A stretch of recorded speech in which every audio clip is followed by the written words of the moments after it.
Bienvenidos a Armas para lo Fantástico, un viaje por la cartografía de la improvisación teatral. Hoy exploramos el área 2, co-creación y relación con el otro.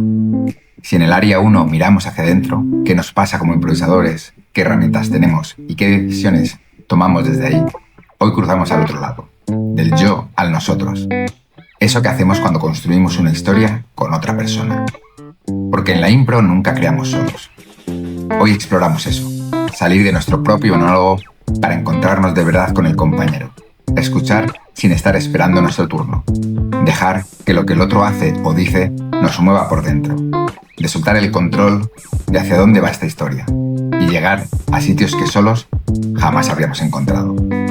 Ahí está lo bueno, lo que aparece cuando dejamos de imponer nuestras ideas y nos dejamos sorprender.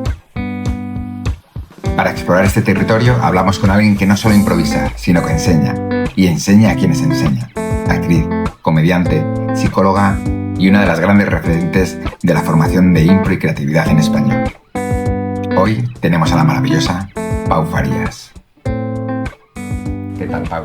¿Qué Bienvenida. tal? Gracias por esa introducción.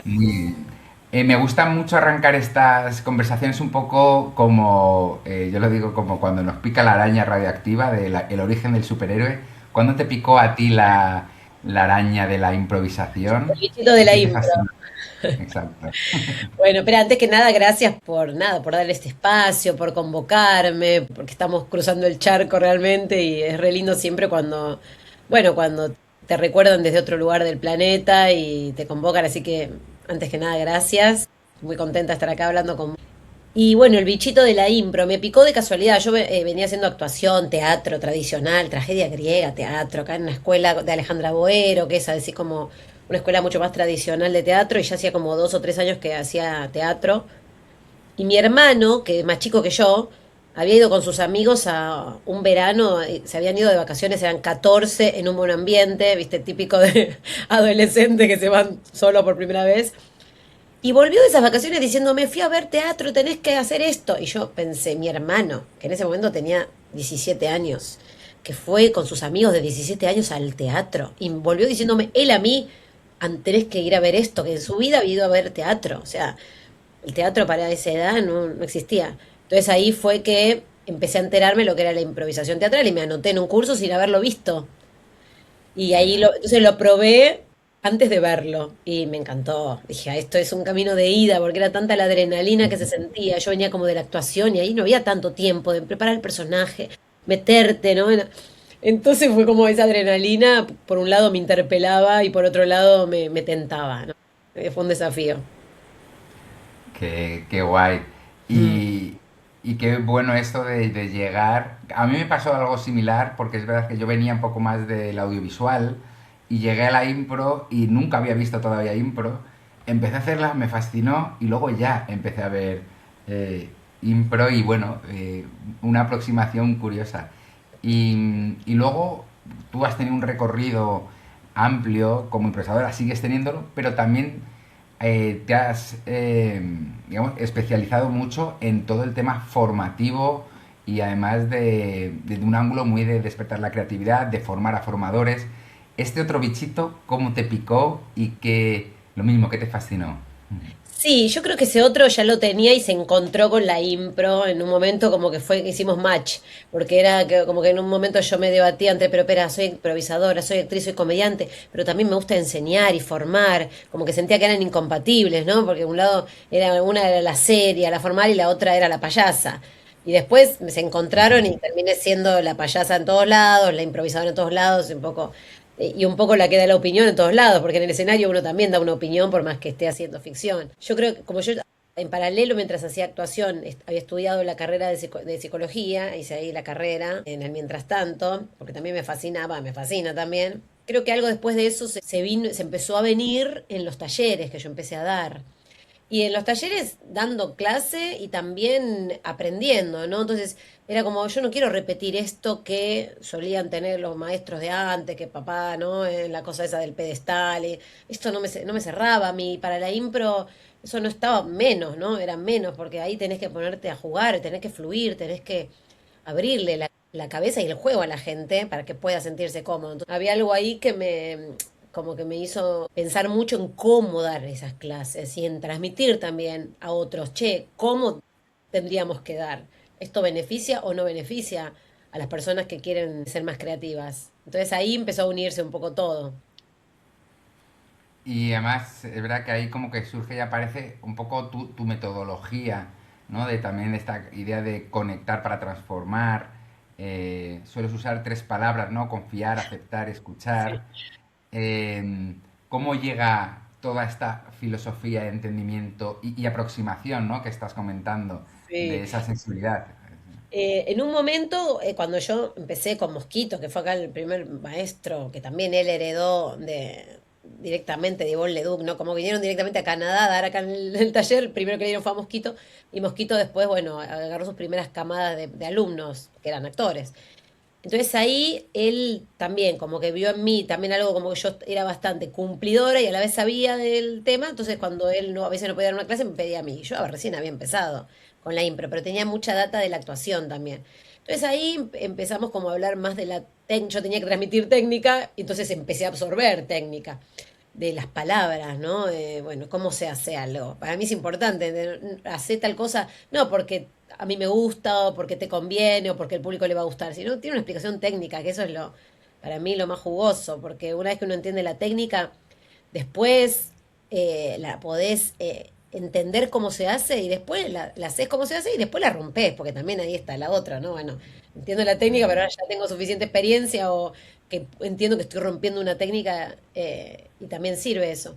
Entonces empecé como a escuchar palabras y una vez que también, para mí esto más que nada fue por YouTube, por volcarme al audiovisual en pandemia, cuando tuve que empezar a explicar cosas re sencillas que era como que a mí me salían intuitivamente, pero nunca me había detenido a desarmarlas, porque para enseñar tenés que desarmar y volver a armar, eso es lo hermoso. Entonces ahí, bueno, a ver, pero espera, ¿qué es lo básico, básico, básico que le tengo que decir a alguien para que se lance al vacío? Bueno, primero eso, ¿no? Para mí no era vacío, algo hay, no es que estás vacío. Entonces, bueno, empecé como a desmembrar todo eso y ahí fueron saliendo mi método, las reglas, ¿no? Como bien técnico todo lo que se puede. Después hay cosas que no se puede, pero todo lo que se puede, volverlo técnico para poder aprenderlo y después romperlo.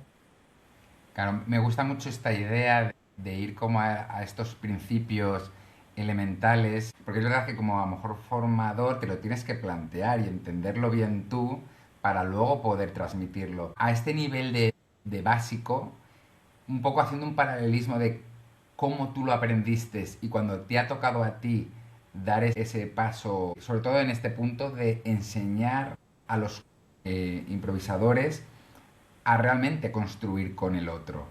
Eh, ¿No? ¿Qué te encuentras?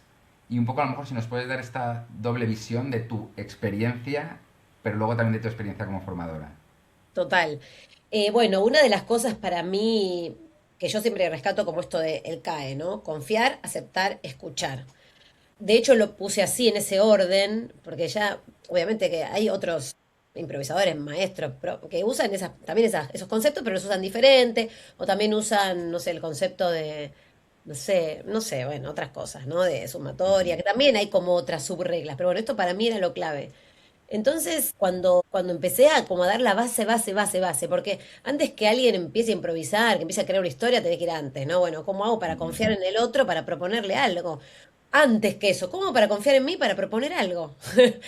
Entonces ahí hay que entrar en el modo juego y entonces eso se establece como regla para mí. La confianza no es que es una actitud, ¿no? Es una regla. Es una regla. Yo lo tomo como, acá no es que no es una cosa más filosófica de vamos a confiar en el universo. No. La regla es que confíes. O sea, si vos no estás confiando en tu compañero ni estás confiando en tu idea, estás rompiendo una regla. Entonces ya volverlo algo como es una orden, es increíble como la gente lo transforma en algo positivo, porque si de golpe la orden es aceptar, mira, acá hay que aceptar, ¿no? Te hay que decir que sí. Si decís que no, perdés. Entonces la gente está obligada a aceptar. Entonces, para mí ahí hay algo genial, porque después, una vez que, que lo obligaste a que salga la técnica, la gente lo prueba y dice, ah, funciona. Entonces ya después se va automatizando, o sea, porque si fuera una elección, si fuera electivo, la gente no confiaría, diría que no aceptaría, no escucha porque tiene su cabeza llena de ideas. Entonces, bueno, limpiando me di cuenta que, bueno, hay que hacerlo técnico. Y acá yo les estoy diciendo, confía, confía, acepta, acepta, decir que sí, no puedes decir que no. Y bueno, después surge obviamente el debate, pero no puedo decirle que no hay ninguna idea, pero bueno, ya va a haber tiempo para ese debate. En principio es como Claro, vos. primero controla la técnica y luego rómpela. Es como vos querés nadarte 100 largos en esta pileta, primero tenés que aprender bien la brazada. Ay, pero si un día en una carrera y estoy apurado y entonces no me sale bien, bueno, ese día vemos, pero ahora aprendete bien la brazada, lo más técnico posible, porque después vos mismo vas a, como tu estilo, tu improvisador, vas a saber si esa brazada te conviene hacerla más larga o hacerla doblando o te conviene nadar hacia atrás, ¿no? O de pecho o de espalda. Pero primero tenés que aprender la técnica bien y después, bueno, rompela. Ujú. La gente a veces quiere romperlo antes de hacerlo.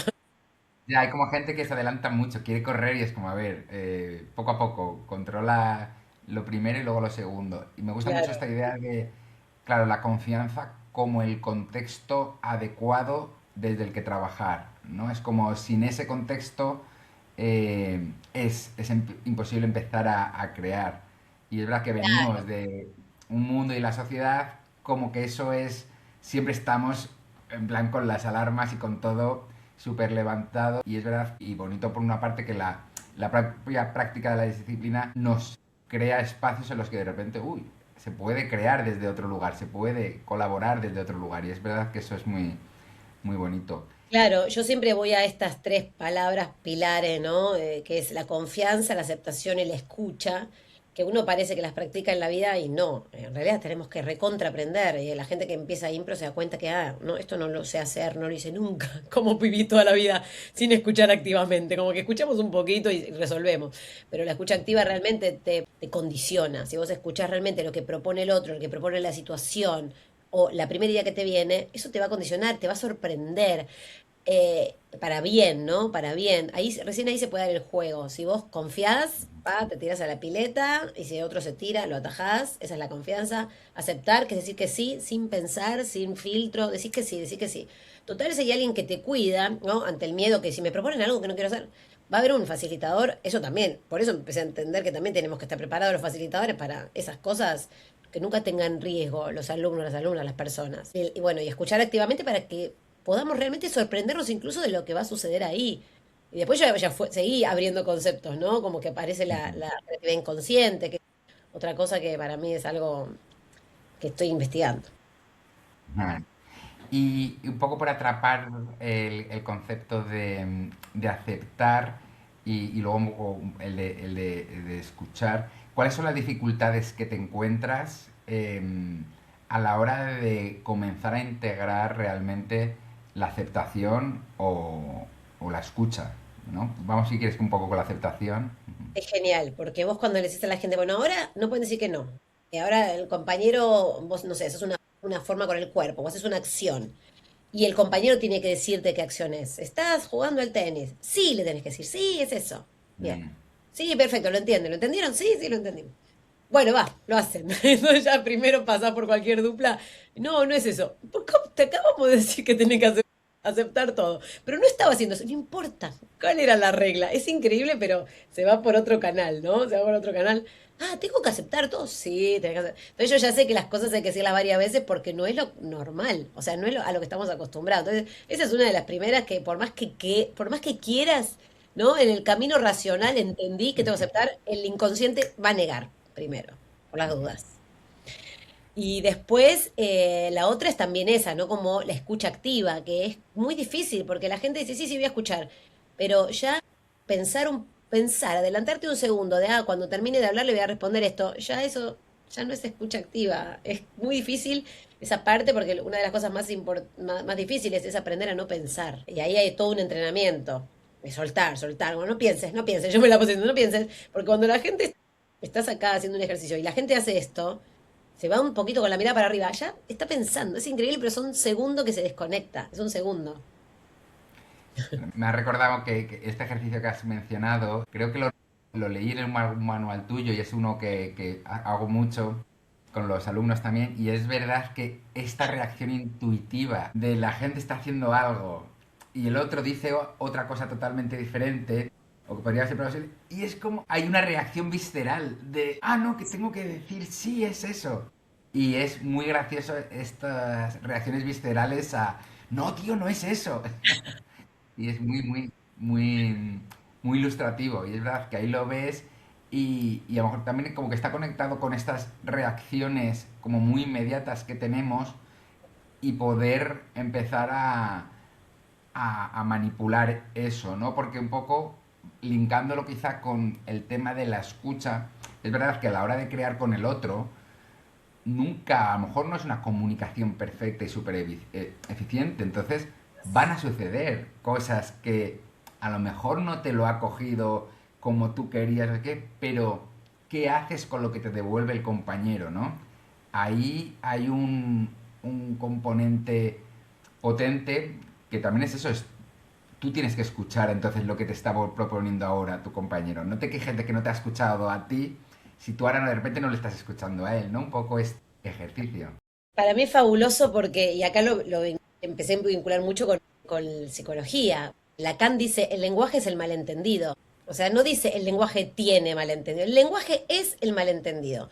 Porque si yo a vos te digo amor, para vos amor es una cosa, para mí es otra, y para una persona que viene acá es otra. Y cuando yo te digo una ventana, vos te imaginas una ventana, yo me imagino otra ventana, otra. Entonces, sí, de por sí, va a fallar. Entonces, hay que prepararse para eso.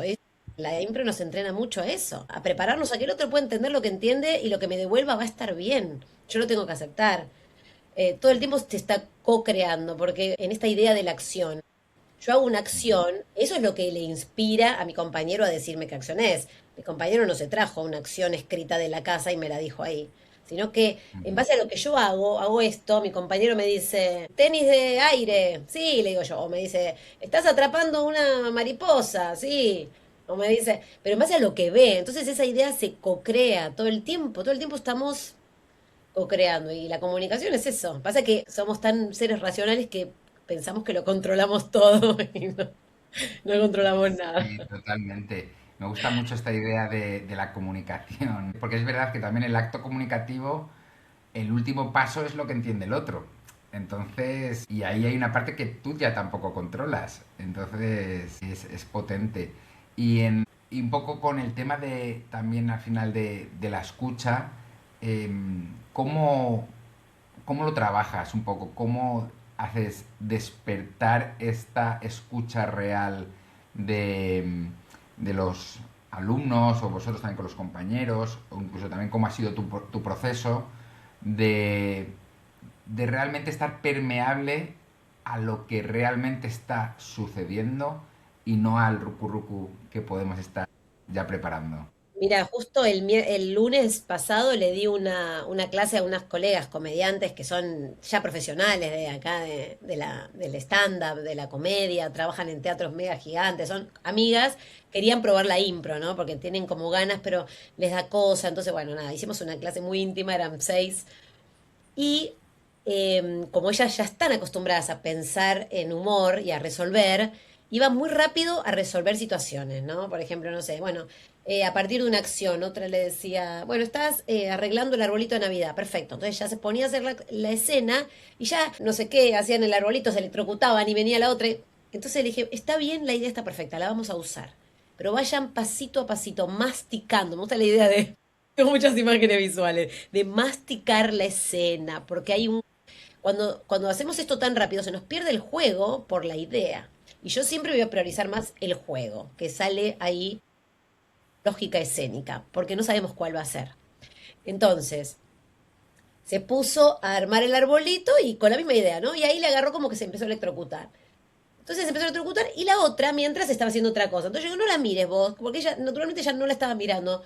Entonces ellas venían hablando y la otra empezó como a hablarle como con ese tembleque que tenía.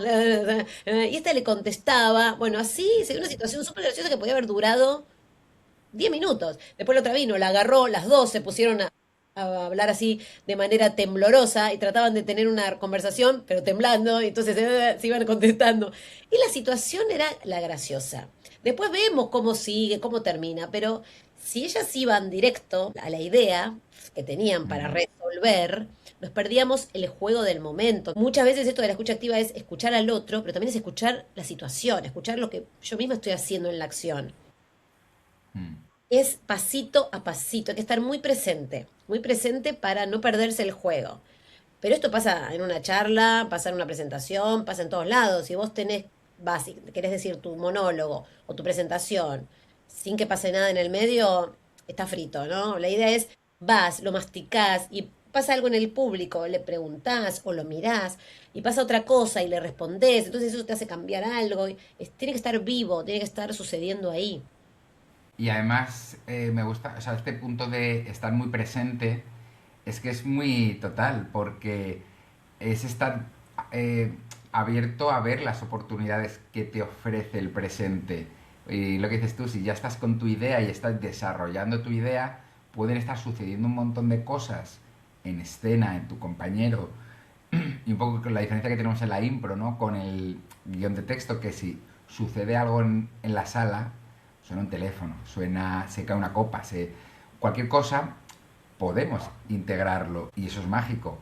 Entonces es verdad que tener este punto de estar conectados con el presente y permeables a que eso pueda modificar mi Total. trayectoria. Incluso forzarlo eso, ¿en qué sentido? En que, para mí hay algo también si vos respetás el ritmo de tu cuerpo haciendo las acciones, eso te lleva a un timing mucho más real que ya estar soltando la acción y pensando en la idea que va a venir o a dónde te vas a ir. Hay momentos que sí hay que avanzar en la historia, pero hay momentos en que hay que transitar habitar esa acción, ese estado, porque eso te da el juego. Y ahí las veías ellas mismas, cómo se iban riendo, se tentaban de lo que se les salía, les surgía a ellas, porque no lo habían previsto. Entonces ahí está la creatividad inconsciente que está creando en el momento porque estás viviendo una situación divertida. Se está divirtiendo el personaje, se está divirtiendo la actriz en lo que está haciendo, ¿no? En la idea excelente que va a tener, ¿no? Entonces, para mí ahí también está la escucha activa. Y con alumnos que están aprendiendo, te pasa un poco el punto de cómo les sacas de... Porque también hay un punto que entiendo de cierta confianza en uno mismo, en leer, en no estar en modo túnel, porque hay veces que lo vemos, ¿no? Que el compañero está a una y el... Incluso la forma de devolutiva de ciertas frases, porque puede haber frases que sí te están diciendo, te están aceptando la propuesta, pero de repente el cuerpo del compañero o del personaje o algo está diciendo otra cosa. Ahí también hay material eh, que hay que escuchar. Bueno, en este sentido, para reformular un poco la pregunta, que muchas veces hay como canales multisensoriales desde el que podemos sacar información y jugar con ella, ¿no? ¿Cómo lo trabajas esto con los alumnos y sobre todo a lo mejor más de iniciación? Sí, bueno, para mí yo al principio trabajo bastante sin que se pueda hablar. O sea, hago mucho ejercicio, no se puede hablar, no, sin texto, ¿no? Como desde el físico, de un sonido, de una emoción, porque ya cuando empiezan a hablar, ya medio que se embarra todo, se lava el cuerpo, se lavan las acciones. Entonces al principio hago bastante ejercicio en donde no se puede hablar, cosa de que vayan empezando a eso, prestar la atención al lenguaje no verbal, a la acción que están haciendo y apelar a otra comunicación, porque como no pueden decir estoy enojada, tienen que estar enojados. Entonces, bueno, empezás a activar toda esa parte para que el otro vea. Y también hago mucho, subrayo mucho esto de a uno le tiene que preocupar su propia acción. Porque cuanto más claro seas con tu acción, con tu estado, el otro más te va a leer. Y lo mismo si el otro se preocupa por su acción, ¿no? Entonces, si yo mejoro mi comunicación, eso va a beneficiar al resto, porque me van a entender mejor. Cada uno, en cambio, ¿no? La cosa que muy de principiante que uno entra y ya quiere saber lo que está haciendo el otro. ¿Qué estás haciendo? Y te ayudo y te y vení para acá, deja eso que estás haciendo y vení ¿no? Esa cosa de meterse con el otro. No, preocupémonos por nosotros mismos. Entonces en esto también insisto mucho. Cuanto más me preocupe, si yo estoy haciendo, no sé, o me estoy haciendo un café, bueno, no quieras ya saber qué se hace el otro, a dónde van a ir, quiénes son, qué hacen, qué tal. Preocúpate por tu café. ¿Qué le estás poniendo? ¿Azúcar? ¿O te lo estás tomando amargo? ¿Le estás poniendo 2 cucharadas? Una. ¿Está fuerte? ¿Te quemaste? Ahí está el teatro. Ahí está la impro. Ahí está la comunicación. El otro va a ver, va a decir, ah, mira, se quemó. Ya le di data. Sin tener que preguntarle, ¿quién sos? ¿Qué hacemos? ¿Dónde vamos? ¿Qué va a pasar después?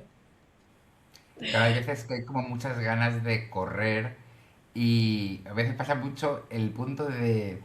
Y pasa con improvisadores Sí, ya sí, experimentados que van al conflicto rapidísimo. O sea, hay como una especie de sensación de seguridad en... Entro a escena y ya me estoy peleando. Es sí. como... Wow, espera, que el conflicto va a aparecer sí o sí. Construyamos un poco de lo que estás comentando tú, desde un cotidiano, desde algo mínimo, desde algo que va a ser mucho más rico. ¿Por qué crees que sucede un poco todo esto? Y porque hay como curvas. Yo vi que hay curvas en el aprendizaje, ¿no? Al principio, con esa cosa más de la inocencia y que van y prueban y se entregan al juego, los primeros alumnos y eso, cuando empiezan a probar la impro, hay una cosa de inocencia que hasta tenés esa cosa de la suerte del principiante, parece, porque están tan entregados al juego que todo les sale bien, que son geniales. Y mira qué bien este. Después, cuando empezás a ser más consciente de toda la técnica y todo lo que hay que resolver, ya empezás como a no, bueno, no soltar tanto, porque entonces ya sabés que hay una responsabilidad de la escena y que el vínculo, que el objetivo. Entonces ya, viste, hay algo ahí que ya empieza como a controlar más. Ujú. Después, cuando ya hace años que estás improvisando y ya tenés, ya sabés que tenés que construir una buena historia, ¿no? Como es toda esa cosa que, bueno, tenés ese peso y te vas como perfeccionando hasta que encontrás también tu estilo. Después esa es otra curva para mí el aprendizaje. Cada improvisador tiene que encontrar su propio estilo. Cada improvisadora, ¿no? En qué áreas me destaco, qué áreas no me gustan tanto, qué personajes me gustan, qué personajes no me gustan. También para poder disfrutar de lo que a uno le gusta, ¿no? No tenés que hacer lo que no te gusta tampoco. Y después para mí hay otro punto que, que ya le das la vuelta, es como improvisadores de mi generación que hace 20 años que improvisamos, que lo único que queremos es ir a jugar. Si se cuenta una historia, bien, y si no, si nos entretuvimos haciendo un jueguito de repetición, bueno, no, no importa. Pero es como, me parece que tiene como esas etapas, ¿no? Y es verdad, y también a veces es bastante cultural los diferentes estilos. Yo estuve el año pasado ahí en España, o este, no estuve este, estuve este, fue en marzo. Para mí el año empezó ya. Y di unos talleres para alumnos avanzados de escuelas de Madrid. Y es verdad que tenían ya muy entrenada la cosa de ir a la historia y al conflicto y a resolver. Entonces yo les propuse a un grupo, ¿no? Otro de otra escuela, les di más estructura, así, dramatúrgica, pero a un grupo que ya venían hace muchos años trabajando juntos, hace como 6 años que ya estaban juntos, les di más, bueno, vamos a olvidar, no olvidarnos, porque eso no se lo van a olvidar, pero vamos a trabajar más esto de sin ideas. ¿Qué pasa? Me encuentro con otro. Construimos desde el lenguaje no verbal, desde la actitud, y se arman cosas súper divertidas que nunca se habían detenido, ¿no? A vivirlas y a ver qué juego me ofrece este momento. Ujú. Claro, a veces me gusta mucho esta idea de diferentes fases, de diferentes momentos, porque es verdad que también para quitarnos a veces un poco el látigo, porque hay momentos en los que dices, Dios, he desaprendido todo lo que sabía y te frustras y tal, pero es verdad que están estos ciclos y luego es verdad que entiendo que integras ya instintivamente muchas cosas y lo que decías tú también de esa creación inconsciente empiezan a aparecer y me gusta mucho esto de las fases. Exploraré también un poquito Sí, esto. sí, para mí pasa como en el deporte. Yo hago acrobacia y parece que venís aprendiendo algo de golpe, de parada de mano, no sé qué, de golpe te enseñan otra cosa que nada que ver y como que haces así, volvés a caer y bueno, hasta que volvés a encontrarle esto, porque parece que volvés a cero, es increíble. Vos decís, ¿cómo no sé esto? No sé hacer nada y todo lo que hice hasta ahora. Pero bueno, son diferentes curvas de aprendizaje. Ujú. Sí, sí. Y en esta curva de aprendizaje, sobre todo de la gente de iniciación, a nivel de dejarse afectar de verdad por lo que propone el otro, porque, digamos, a mí al menos me ha sucedido con algunos grupos, o me sucede con algunos que empiezan a dominar la técnica, empiezan a aplicarla bien, pero bueno, yo creo que está vinculado con la escucha activa, ¿no? Que estábamos comentando, pero el permitir que transforme o afecte a tu personaje. Aquí ya empezamos a entrar en esta cuestión más sutil que son las relaciones entre los personajes que construimos y que luego a lo mejor podemos entrar un poco a hablar un poco del estatus y ciertos Sí. mecanismos de dentro de la escena. ¿Qué opinas de esta transición de realmente cuando empiezan a atreverse a dejarse afectar y a vivir y defender al personaje? Bien, me gusta. Sí, esa es como una otra etapa, está buenísimo, porque primero aprendemos la base de la técnica y qué es lo que se hace, cómo construimos una escena, el pro, todo eso, y después ya pasamos a algo más que es de la actuación. Entonces está buenísimo cuando se da ese momento, a mí me encanta, es como ya más dirección actoral. Y para mí ahí yo insisto mucho con varias cosas, pero una de esas es hacerlo en serio, ¿no? Necesitamos encontrar la verdad. Así como hay varios libros y ensayos de la verdad en la comedia, bueno, la verdad en la impro, que no quiere decir que sea realidad. Esto también me lo traigo de la psicología, que está bueno. Freud decía no es lo mismo la verdad que la realidad. La verdad es lo que esa persona soñó, que le pasa el deseo, la fantasía. Es una verdad para ese inconsciente, que no puede no ser real, pero actúa como si fuera verdadero. Es espectacular. Lo mismo pasa con un improvisador que de golpe tiene que hacer de piloto de avión. Pero yo nunca piloteé una vez. Bueno, pero lo que sepas en tu imaginario, usalo a tope y sabé hacerlo, ¿no? Porque si no, después está esa cosa de, no, es mi primer vuelo, uy, anda todo mal. No, no, hacelo de verdad, que lo sepa hacer. Es mucho más gracioso para el público ver un improvisador inventando palabras de comandos y cómo usa el F48 y da, por favor, activa el comando 44 porque tenemos que, ¿no? Es mucho más divertido verlo en el barro, tratando de salir del barro, que esquivando el barro. Entonces yo también esa es otra cosa que digo, métanse al barro.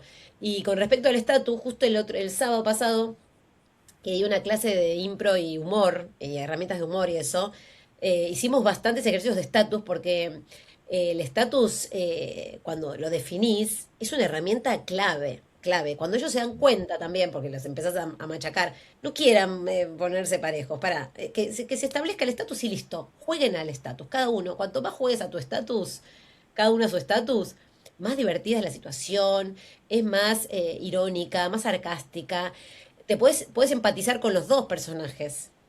Entonces, conflicto no quiere decir pelear, ¿no? Conflicto, de hecho tengo unos videos, conflicto no quiere decir pelearse. Conflicto es que sostenemos la tensión, es que hay una tensión, que vos querés una cosa, yo quiero otra, pero se sostiene hasta el final que alguien gana, ¿no?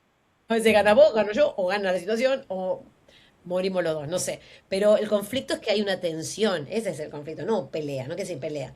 Entonces, el estatus está buenísimo para mí, cuando hacen un clic, cuando lo viven y empiezan a disfrutar esto de ser estatus bajo, por ejemplo, que nadie quiere, ¿no? De golpe se empiezan a pelear, quieren ser todos estatus altos. Y cuando empiezan los obligás también, porque primero que hay un momento que hay que obligar a jugar. Sos estatus bajo y todo lo vas a decir que sí, y cada vez que te mire, vos vas a agachar la cabeza. Y cuando empiezan a jugar a fondo y se empiezan a divertir, que ya lo probaron, dice, bueno, ahora como que ya son libres, dice, bueno, ahora ya está, no tiene riesgo, voy a jugar a hacer estatus bajo, que no pasa nada. O al revés, ¿no? Hay gente que le cuesta hacer estatus alto porque dice, pero mala, mala, no quiero ser mala. No tiene que ser mala. El estatus alto, levanta la cabeza, toca, sí, tiene confianza, ¿no? Todo el tiempo está como. Entonces cuando empiezan a jugar, que también se sienten en confianza porque el otro juega su estatus, y no hay una pelea de estatus, entonces todo es más claro, ¿no? Y nada, para mí es genial. Y también una cosa es que esto que decías del vínculo, de que el otro te modifique, de que te implique, ¿no? Que te interpele lo que hace el otro personaje, digo.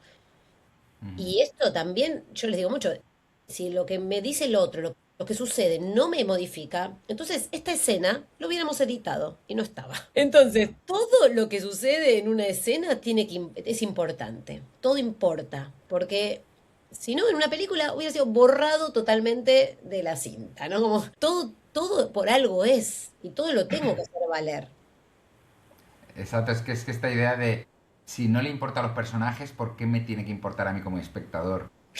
Y es que es así, es verdad que es algo que comento también muchas veces, porque si ves a alguien que le afecta, y creo que un poco puede estar relacionado con lo que comentas también de la dificultad a veces de irse al estatus bajo, porque el estatus bajo es verdad que le afecta mucho más. El estatus alto quizás puedes ir más de sobrado, no te afecta tanto, entonces por eso al principio puede ser más cómodo, pero es verdad que cuando empiezas a disfrutar el estatus bajo es como, claro, y cualquier cosa que hace el otro, tal, y aparece Claro, como un y el juego. público se va a identificar mucho más, te va a querer, siempre, va a querer mucho más a los estatus bajos que no están sufriendo, porque ahí está el tema, ¿viste? Tiene que haber justo un límite entre un estatus bajo que lo jugás tanto al extremo, que entonces te da risa, así como Chaplin o como cualquier payaso, ¿no? Entonces te identificás y te da risa. Ahora, si estás sufriendo, ya no te da risa, ya es como que el público se empieza a preocupar. Claro. Bueno, se puede generar muchas emociones, ¿no? Porque te hace cierta ternura, ciertas Claro, cosas. claro. Hay un tema ahí potente en el estatus bajo. Sí, Bueno, cuando hay estos cambios de estatus, de repente podemos ver otra cara de ese personaje, cómo le afectan otras cosas. Entonces, muchas veces, esta idea de crear contrastes entre escenas de un mismo personaje. Si un personaje tenía un estatus alto en una escena, pues en la siguiente llévale a otro estatus totalmente diferente y de repente nos permite ver esas... sí. El otro día hicimos este ejercicio que es la fiesta, que van entrando diferentes personas con diferentes estatus, y había uno que era el cumpleañero, que era estatus muy alto, entonces venían sus colegas y todo, y venían otras personas que eran vecinos, que nada, estatus bajo. De golpe vino la madre de él, que era más estatus más alto que él, entonces ahí lo veías la transformación, como con la mamá se agachaba, era muy gracioso. En el mismo lugar estaba como probando los diferentes estatus. Sí, sí, es muy interesante, a mí me encanta. Y otra cosa para a mí que me gusta trabajar cuando trabajo estatus es los sentimientos. Por ejemplo, cuando estás en una escena y una persona ama a uno de ellos, pero odia al otro, y se van cruzando los sentimientos, como cuando alguien ama tiene el estatus más bajo. Es espectacular, porque vos querés conquistar, no querés, y cuando lo jugás a tope sobre todo, porque no, como que estás ahí atrás del otro y haces cosas y lo perseguís y le haces. Y cuando te odian es como al revés, te sube el estatus, porque no te importa, ¿no? No te lo quieres sacar de encima. Entonces, incluso hasta con los sentimientos también se puede jugar al estatus. Es verdad que con los sentimientos quizá se puede a veces entender qué es el estatus, porque es un concepto algo esquivo. Me da a mí a veces la sensación, porque no es una cuestión jerárquica, no es una cuestión de social, económica. Para mí es todas esas cuestiones. Es como ser jerárquico, puede ser económico. Siempre es poder, tiene que ver con el poder que tiene una persona sobre otra, ¿no? Pero puede ser para mí esas, ¿no? Económico, social, tipo de un puesto, un rol, una profesión. Puede ser, bueno, económico y también de sentimientos, ¿no? Si alguien ama más que otra persona, va a tener estatus más bajo el que ama más. Entonces, para mí pueden ser esas cuatro. Después pueden cambiar, porque si yo de golpe soy el presidente la presidenta de mi país y viajo con, no sé, una peluquera, nos vamos en avión a una conferencia internacional, se cae el avión y quedo fracturada y la peluquera es la única que me puede ir a buscar comida, ahí se bajó el estatus hace así. Entonces ahí es un poder físico, podríamos llamarle, podríamos decir, ¿no? Un poder de capacidad. Total, y al final es este punto de... em, claro, al final el estatus bajo es el que tiene más que perder, quizá, ¿no?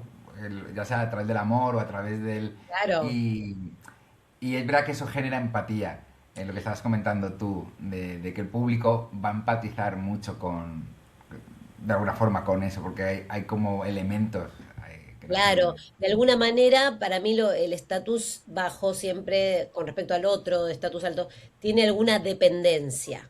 Si vos no tenés dependencia y vos podés ser el presidente de España, que si yo me voy en España, por más que yo sea una esclava de acá, no me va a modificar. Pero tiene que tener alguna dependencia, ¿no? Yo tengo que tener alguna dependencia tuya para hacer estatus más bajo, ya sea psicológica, económica, de poder físico, de sentimiento. Nos tiene que vincular algo que a mí yo no quiera perder y que vos tenés el poder para quitármelo. Claro, sí, sí, qué guay. Es que el estatus es todo un mundo.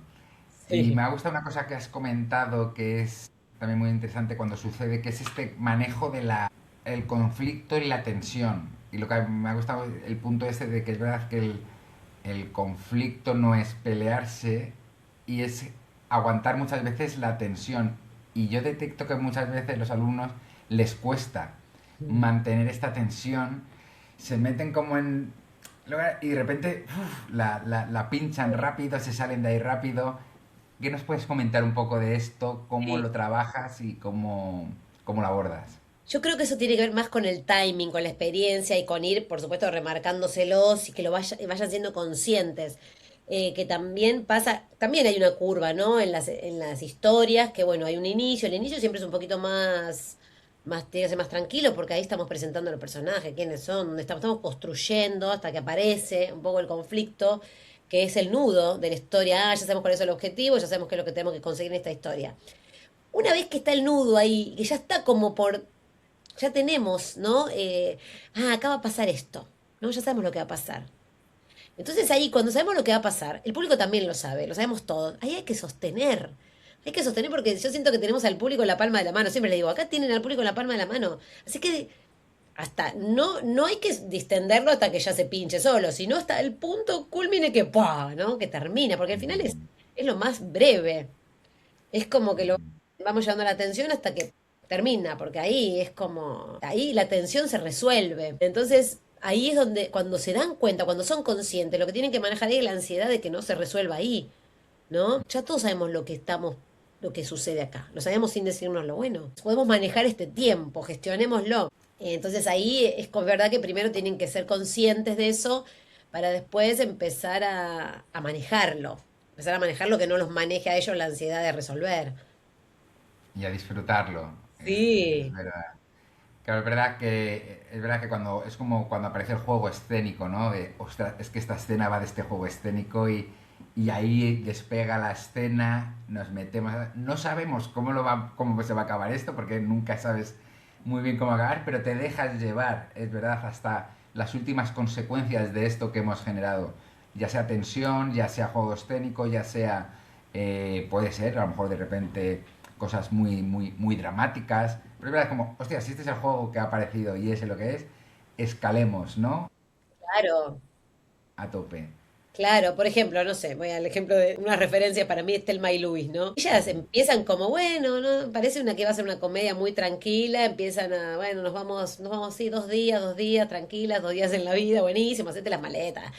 Y empieza ese viaje que no vuelven nunca más de ese viaje, porque se cruzan con una dificultad, con otra, va escalando y ya no pueden volver hacia atrás. Para mí es espectacular esa película por eso, porque tiene el final más inesperado y perfecto del mundo, porque estaba bien que termine así.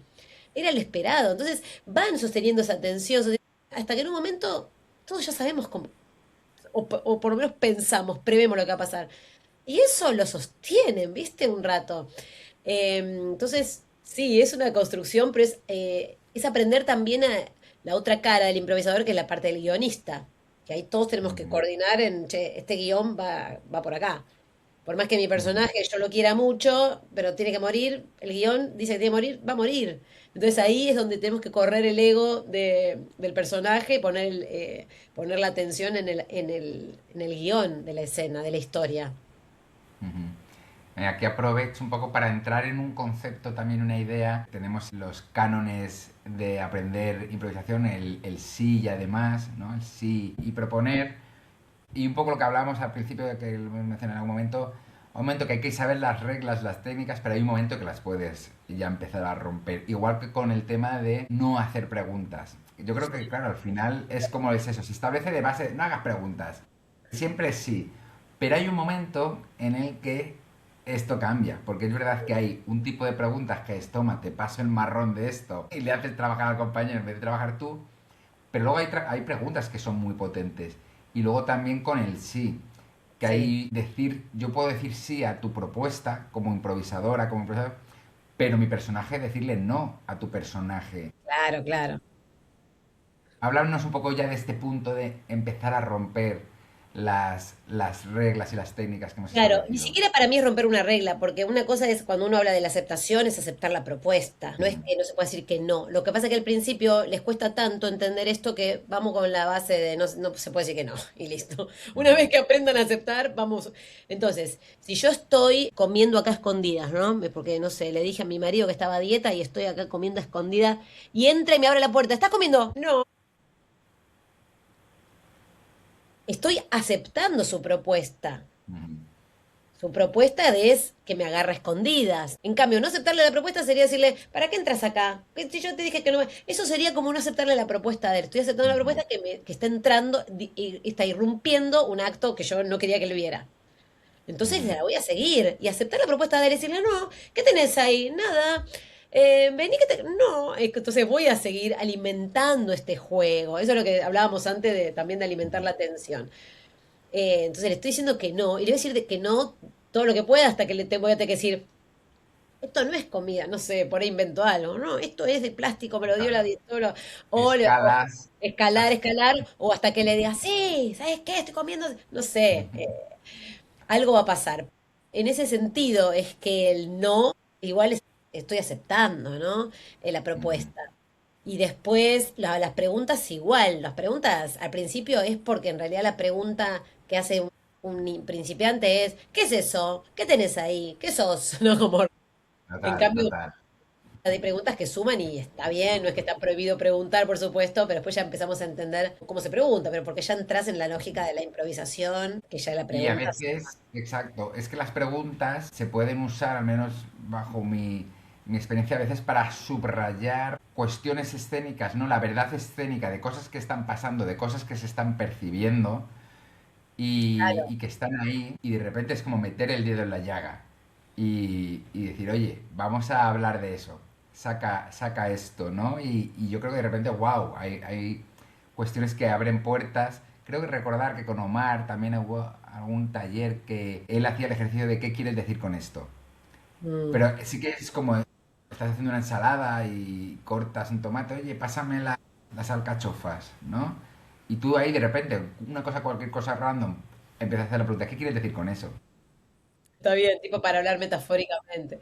Está bueno. Claro, y te vas metiendo poco a poco en un subtexto, en una Mm. profundidad y a lo mejor de repente sale ahí otro tema me recuerdo que fue un ejercicio muy interesante, pero bueno, que en este sentido nos puede permitir de repente esa norma que prohibíamos, nos puede permitir cosas.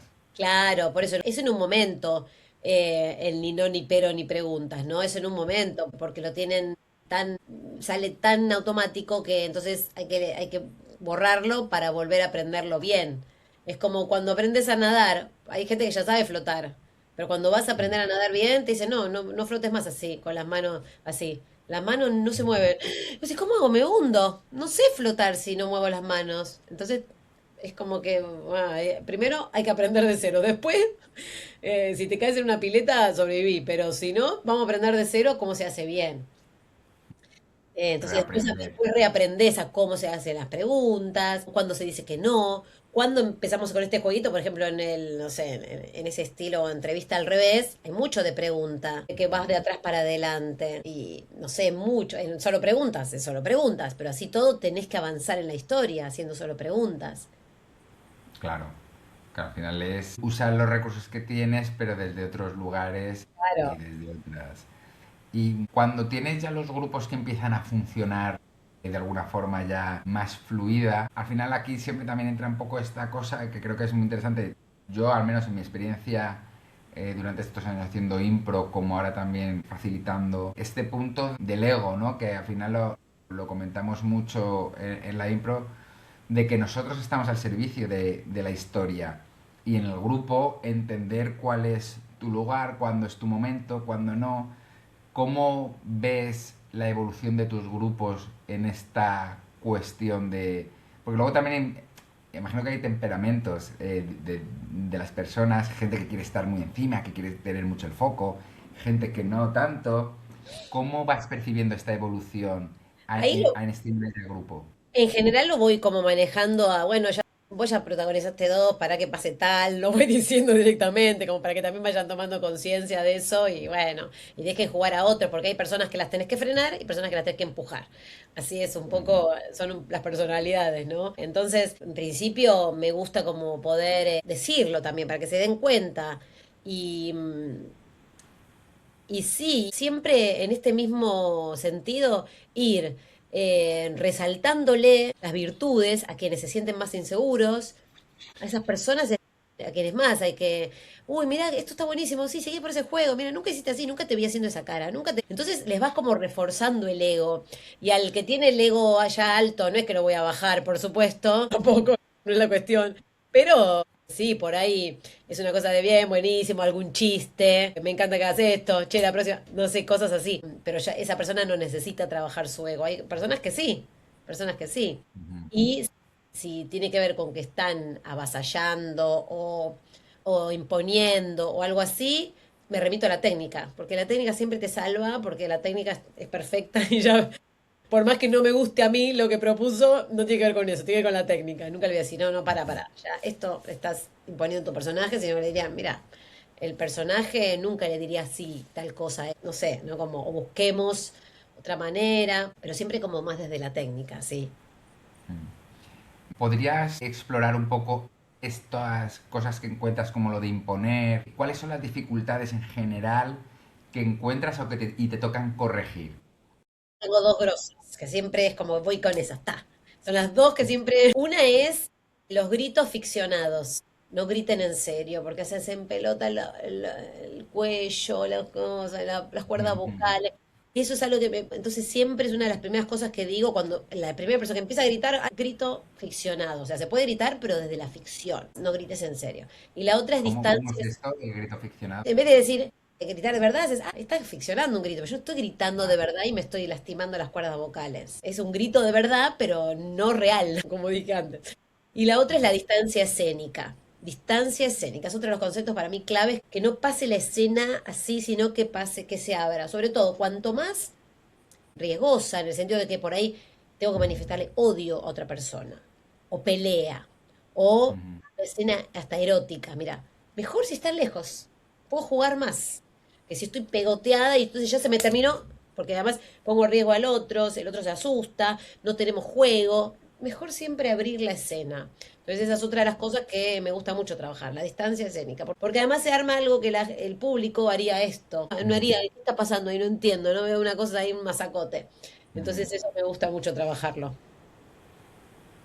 Sí, es que con el tema de las distancias, esto lo hablamos en una entrevista también con el tema de composición escénica y demás, y es que hay un mundo, ahí hay tanta fuerza en cómo planteamos muchas cuestiones si nos vamos rápidamente a esta posición, Claro.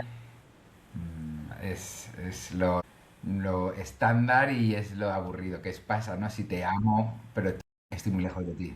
Y por eso es muy de principiante ir a amontonarse. Entonces, uno de los primeros conceptos que yo enseño es como distancia escénica, o sea, sepárense. Entonces, ya cada vez que lo digo, ya saben de qué estoy hablando, y no les corta tanto la escena. Están haciendo algo y yo les grito distancia escénica, entonces ya saben y se separan.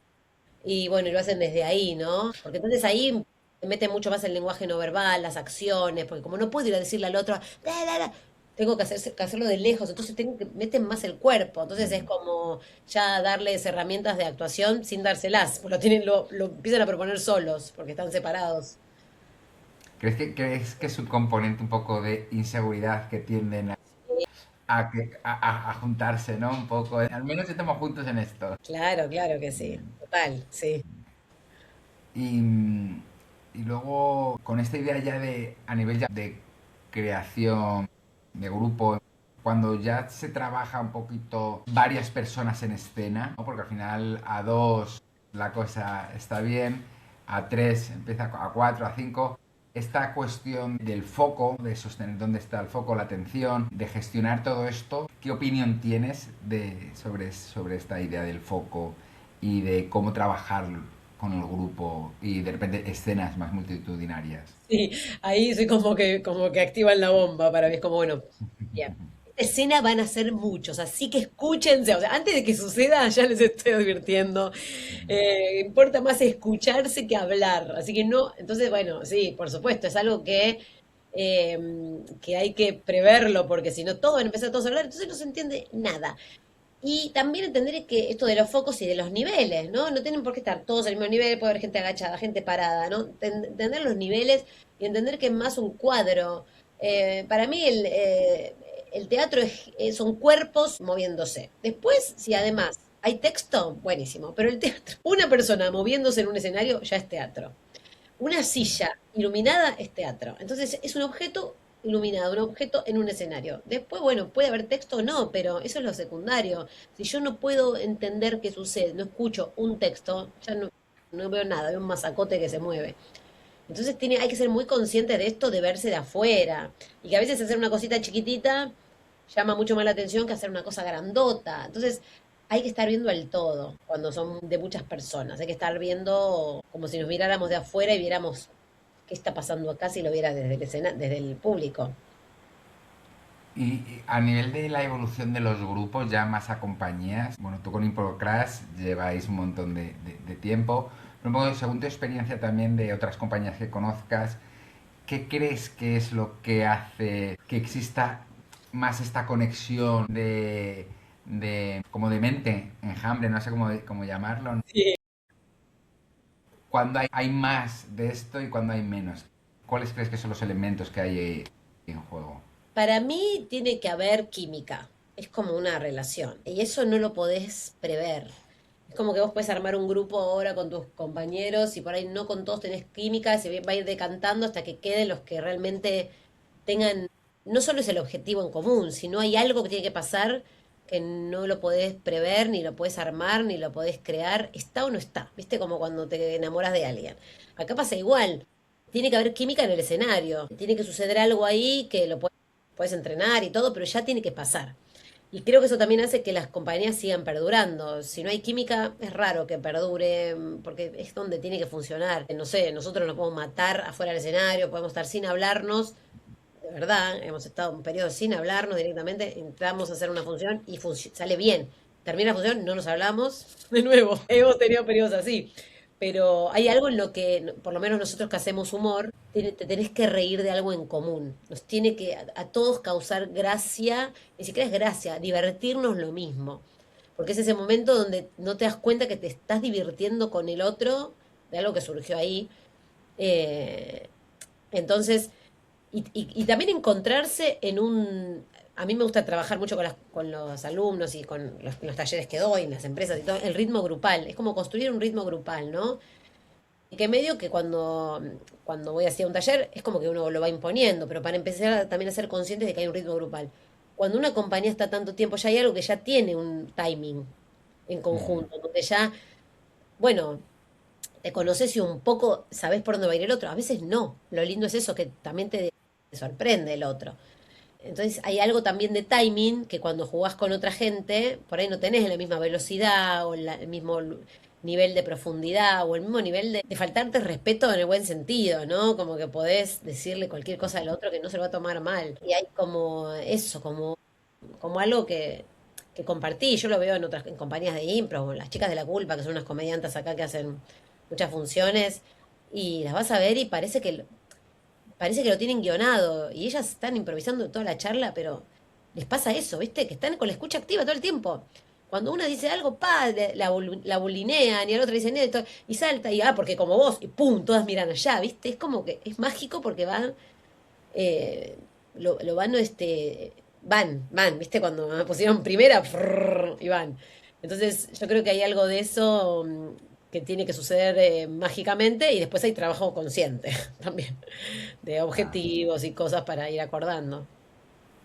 Claro, hay un par de cosas que me gustan mucho de lo que has comentado, que por un lado es esta cuestión de putear al compañero, ¿no? Cuando se llega a ese punto en el que, exacto, ya no es una cuestión ya de técnica, ya no es, o sea, ya tienes todo eso integrado, la Sí. compañía ya rueda, funciona, y empieza a aparecer esto, y estas cosas que has comentado también un poco, que creo que también tiene que ver con el disfrutarlo, el pasarlo bien y el divertirte tú mucho, ¿no? Como que al final el objetivo último, una vez que ya dominas la técnica, viene por un placer propio. Si yo me lo paso bien, si la compañía se lo pasa muy bien, sabiendo que te empiezan o sea, como que eso se transmite y se contagia mucho al espectador. Em, ¿Qué opinas de estas cosas, cuestiones y un poco esta cosa también de provocar al compañero? Para mí el disfrute es clave y es una de las cosas que yo más defiendo, creo que soy las banderas que tengo últimamente es que hay que disfrutar, porque si vos no disfrutás, el público no va a disfrutar nunca. Es como la misión ahora en el escenario es no ir a hacerlo bien, sino ir a pasarla bien. Es como, creo que ahí está, ahí reside todo. Y después, con respecto a esto que de la compañía, yo siento que a veces tenemos momentos en que somos a prueba de todo. Eso te lo da el espíritu grupal. Porque vos, mirá donde nos tocó hacer un evento. Uf, bueno, vamos, yo sé que vamos a poder, ¿entendés? Eso es lo lindo, que no solo confío en mí, sino que confío en ellos. Y pueden hacer cualquier cosa y no me importa. Entonces ahí hay algo de soporte que, qué bien que trabajo en grupo. Yo amo trabajar en grupo, no me gusta trabajar sola. Para hacer funciones y eso me aburre. Es como que siempre me gusta el espíritu grupal, porque por más que te lleves mal, después arriba del escenario la rebancás. Hoy estamos todos para uno, uno para todos, a ver si la vamos a sacar. Y también nos divierte, empieza a divertir los emergentes, te empiezan a divertir esas cosas que decís, esto no puedo creer que esté pasando, qué divertido, la anécdota que va a ser. Y lo mismo con tirarnos cualquier cosa uno al otro, porque también pasa eso, ya tenés tanta confianza que descomprime un montón cuando pasó algo obvio y el otro te lo dice, te lo trae así en la bandeja y es como, qué bien, se Y disfruta. La gente lo es un disfruta. regalo bonito para el compañero, ¿no? Porque es verdad que ahí es sorprender, es generar algo y salir de esa cosa previsible. Total. Sí, y también como son anécdotas compartidas, un poco sentís que lo que le pasa al otro estando con vos, te pasa un poco a vos. Entonces también es eso, es como, no, porque tal día, ¿te acuerdas que a vos te pasó esto? No sé qué. Sí, vos cuando hiciste esto, no sé qué. Entonces es como que vas compartiendo, estábamos todos ahí en la misma, ¿no? Y que los logros son grupales y los fracasos también son grupales. No es que todo, vos la hiciste bien, entonces es un punto para vos, pero acá yo me equivoqué y hubo un punto menos para mí. No, bueno, en esta no importa quién hizo qué, es todo, vamos todos.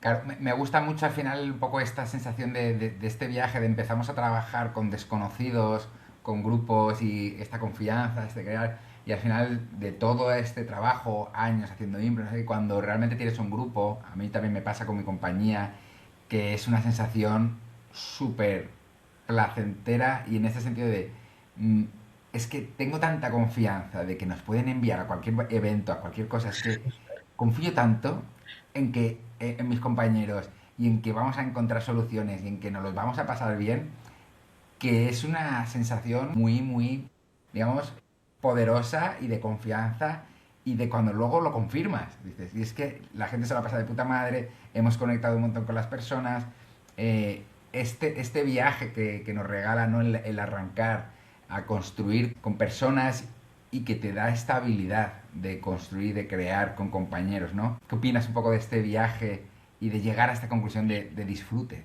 A mí me emociona mucho pensar que sostener un grupo 20 años y que sigamos sorprendiéndonos y que sigamos haciendo cosas, ¿no? Que sigamos explorando diferentes escenarios y a mí me emociona porque siento que como que parece que todo es una casualidad porque pasa, ¿viste? Cuando empezás, decís, bueno, vamos a hacer esta temporada acá, dale, bueno, y ahora vamos a hacer esto, y lo vas llevando, lo vas llevando. Yo siento que se armó, como todas las grandes cosas, las buenas cosas, empieza por una casualidad, por un bueno, ¿no? Como un chiste, fue un chiste y quedó.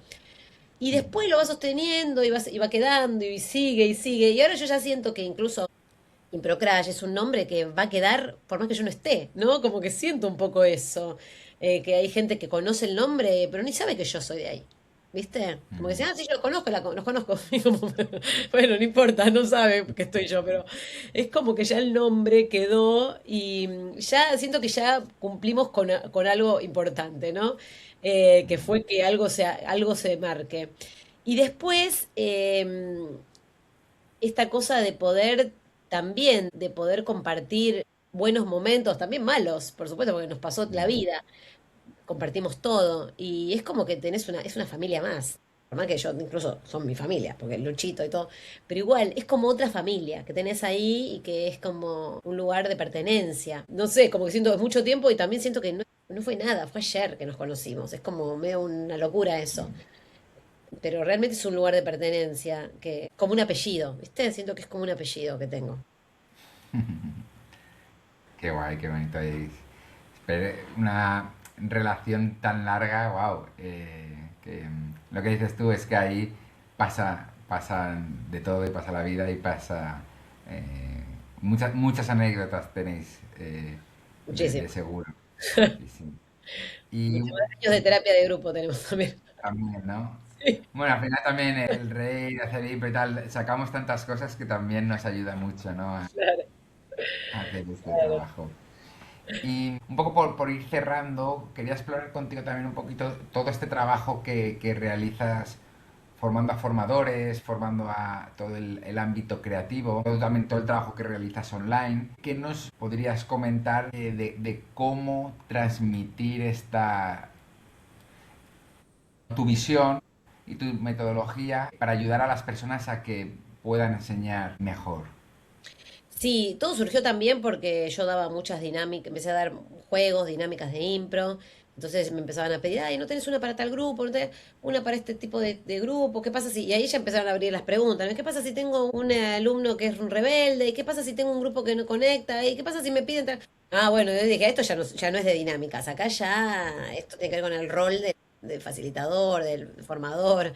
Entonces empecé como a meterme más a explorar eso y a darles herramientas de eso, de cómo gestionar un grupo, la energía. Ay, te me fuiste.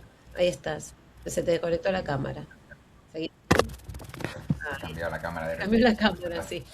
Bueno, como que todo empezó a irse para ahí y dije, bueno, tengo herramientas de eso también, porque hace 25 años que doy clase de todo estilo y tipo y formaciones y empresas, y además la psicología. Entonces dije, bueno, vamos a empezar a formar formadores también. Eh, Primero fue como muy tranquilo, dando un curso, otra cosa, y después ya se armó el club, la academia. Y realmente es un espacio que yo después fui entendiendo, qué bueno, qué necesario este espacio, porque es como que es un espacio de supervisión para personas que gestionan grupos, que dan clases, que una vez una persona de la comunidad dijo este término que me pareció genial, personas expuestas a grupos. En realidad somos personas expuestas al mundo. Entonces eso te genera un montón de duda, de inseguridad, de falta de motivación a veces, te repetís las dinámicas o necesitas vos disfrutar. Entonces eso dio pie a no solo de gestionar un grupo, sino también como para convocar personas que vengan a mis talleres, como para no trabajar con grupos, que esto ni siquiera se les planteaba, ¿no? Trabajar con grupos que no elijo. Como que yo empecé a decir, bueno, hay que elegir también con quién queremos trabajar, porque una cosa que vos le des a niños, adolescentes, adultos mayores, en también es importante elegir, porque a veces te desgasta que le estás dando clases a un grupo que no querés. Entonces, bueno, es Mm. como, son muchos planteos que yo siento que muchos facilitadores, profes, ni se hicieron en su vida y recién ahora están empezando a entender. Y bueno, y el club es como un espacio de supervisión de eso, porque no solamente se forman, sino que hay mentoría donde traen cosas importantes, ¿no? Como, no sé, tengo una alumna que tiene depresión, ¿qué hago? Tengo una alumna que dijo que iba a venir a la muestra, no está viniendo, tengo, ¿no? Como cosas así también importantes.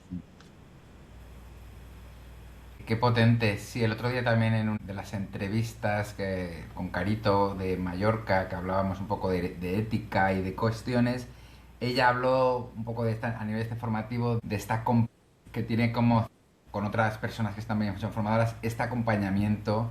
eh, y es un poco lo que comentas tú, que hostias, qué importante eh, estos espacios. Y digo, y yo ya pensaba, mira, siempre lo he estado viendo, digo, me tengo que apuntar ya a tu club, porque es verdad que enfrentas cuestiones que, hostia, hay veces que atravesar solo Claro.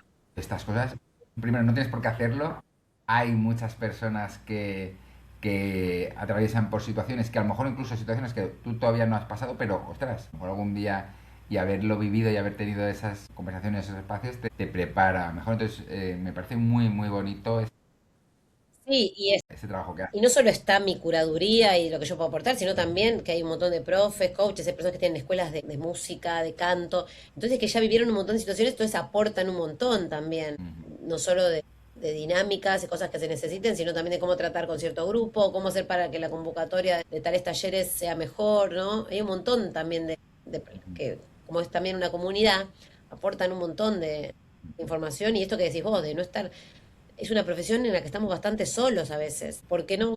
Y también hay como un estilo propio que por ahí vos decís, bueno, sí, tengo tal colega, tal colega, tal colega, pero él enseña de otra cosa, enseña de otra manera, enseña para... Entonces, ¿qué le puedo preguntar si no, viste? Pero sí, está buenísimo porque se genera ese espacio de, ah, bueno, entonces, antes de pasar por tal problema, ya sé que tengo que hacer, ¿no?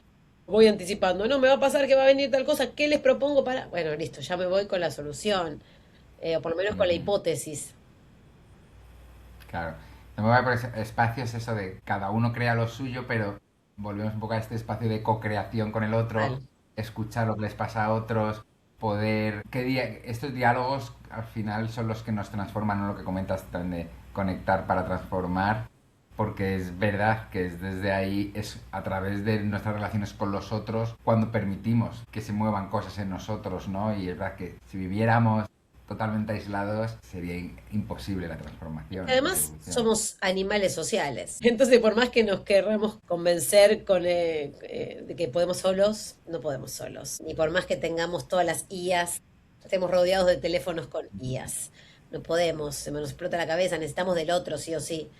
Entonces, bueno, ya está, soltar y a vincularse. Qué bien, qué bonito. Pues sí, para cerrar, ¿con qué, si tuvieras que recoger una cosa de todo lo que hemos hablado, un poco aparte de este cierre final que ya has dicho que creo que es parte del punto, ¿con qué te quedas? ¿Qué crees que es algo que es importante a la hora de co-crear eh, que quieras destacar? Bueno, en base también a lo que venimos hablando y para rescatar esto de lo social, ¿no? Así como está la frase esa que es nadie se salva solo, bueno, nadie crea solo, tampoco nadie. Por más que uno cree que se sienta a crear y se pone ahí, no, todas tus ideas las viste en algún lado, las escuchaste a alguien, escuchaste un fragmentito de la idea de alguien. Somos polvo de ideas, me gusta pensar. Entonces, qué mejor que realmente, ¿no? Ir a pimponear ideas con otro, a dejarte llevar, a que aparezca un momento, así como cuando te vas a cenar con amigos, aparecen momentos. Lo mismo puede pasar en el escenario, en un equipo, en tu trabajo, en un elenco. Entregarse más a ese juego y soltar un poquito más el control, porque en realidad no lo tenemos. La verdad es que no lo tenemos, así que soltarlo y entregarse al juego.